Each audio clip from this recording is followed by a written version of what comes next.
Nandito kami ngayon sa Ilocos Norte at dumaan lang kami dito sa may saan merong windmill. Ito niya si kapatid nandun. Hindi niya mababa yung motor kasi buhangin na to at gagapang yung motor niya papunta to. Ayan, ito yung windmill. Dito na, doon na namin pinark yung motor. Makita nyo, ang laki pala nito. Tapos umiingay siya, naikot. Wala akong narinig sa video.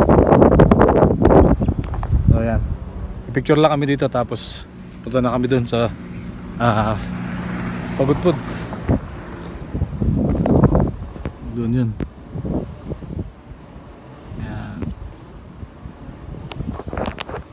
So tara, picture muna kami.